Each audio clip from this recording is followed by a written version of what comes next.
نرخی قاوە لە بازاڕەکاندا بە شێوەیەکی بەرچاو بەرز بووەتەوە، ئەمەش بەهۆی زیادبوونی ژمارەی شەیدایانی قاوە نییە، بەڵکو وشکە ساڵی هاوکێشەی نرخەکانی گۆڕیوە.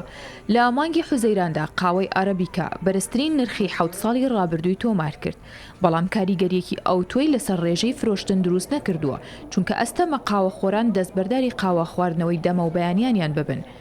ئاژانسی بلومبێرگ بڵاوی کردوتەوە نرخی قاوەی جۆری ئەرەبیکا لە 50 بەرز بووتەوە. هۆکاری سەرەکیش بۆ وشکە ساڵی و دابەزینی هەناردەی بەرازیل دەگەڕێتەوە. جیا لەمەش چەندین هۆکاری دیکەی وەک بەرزبوونەوەی کرێی گواستنەوە و کەمبوونەوەی ژمارەی کۆنتێنەرەکانی گواستنەوەی کارگەکانیانە. جیا لەمەش چەندین هۆکاری دیکەی وەک بەرزبوونەوەی کرێی گواستنەوە و کەمبوونەوەی ژمارەی کۆنتێنەرەکانی گواستنەوەی کاریگەریان لەسەر نرخی قاوە دروست کردووە.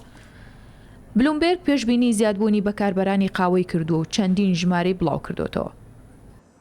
پێشبینی دەکرێت ئەمساڵ بەکاربردنی قاوە بگاتە 168.8 تورەگە، هەر تورەگەیەک 60 کیلۆگرامە، هەرچەندە پێشتر بەکاربردنی قاوە 164.8 ملیۆن تورەگە بووە. پێشبینی دەکرێت ئەمساڵ بازاری قاوە بە ڕێژەی 109 فراوان بێت، داهاتەکەشی بگاتە 400 میلیارد دۆلار. گرانبوونی نرخی قاوە وای کردووە کێبڕکەی کۆمپانیەکان زیاتر بێت، هەندێکیان ناچارن نرخ کەم بکەنەوە و هەندێکشیان هانی بەکارهێنەران دەدەن کاڵای جێگرەوە هەڵبژێرن کە خواردنەوە ساردەکان و ئایسکۆفین.